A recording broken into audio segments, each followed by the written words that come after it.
I'm Thomas, a survivor of childhood eye cancer. This is Marlette, super producer Molly Mall. We're parents of a retinoblastoma survivor, and we're raising funds and awareness for World Eye Cancer Hope. I'm doing 100 push-ups per day. We're asking you to donate 1 penny per push-up. This is pennypushups.org. Penny Push-Ups 2015, Day 9. My name is Marissa Gonzalez. I am 35 years old, and this is my retinoblastoma story. My mom took me to the doctor at age 15 months because she noticed the white glow in my eye. The doctor told her she was being overprotective and not to worry about it. She just knew there was something wrong, and at 17 months took me back. I was immediately in surgery the next day and diagnosed with bilateral RB the following day.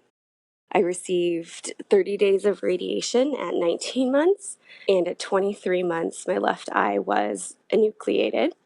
The right eye continued to grow tumors for the following 5 years, and for 5 years after that, we continued to do exams under anesthesia to monitor the tumor growth. Between age 17 months and age 12, there were approximately 60 operations both in Long Beach, California and in New York City. And I remember quite a lot of those. At age 12, I was declared in remission. Prior to her remission at 12, Marissa developed a cataract that began diminishing her vision.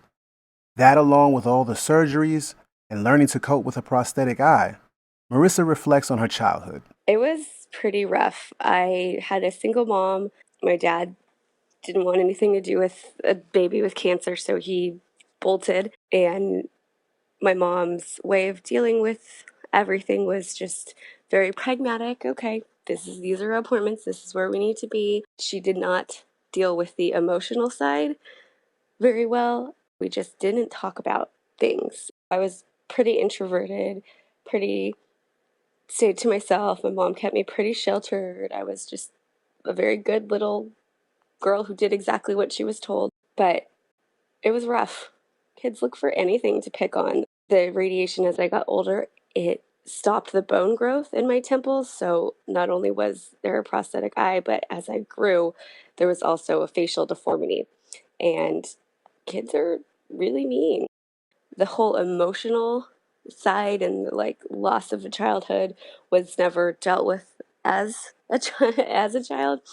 It was dealt with in my 20s with a lot of therapy, and we're good now, and my mom's wonderful. Eventually experiencing complications from an ocular implant that over the years moved up against her sinus, and with the additional damage from radiation to her facial bone, tissues, and blood vessels.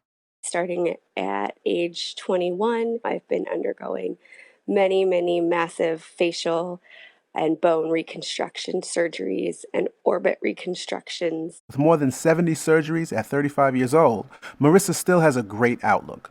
Live a good life. I have lots of friends. I have a good job, a nice house.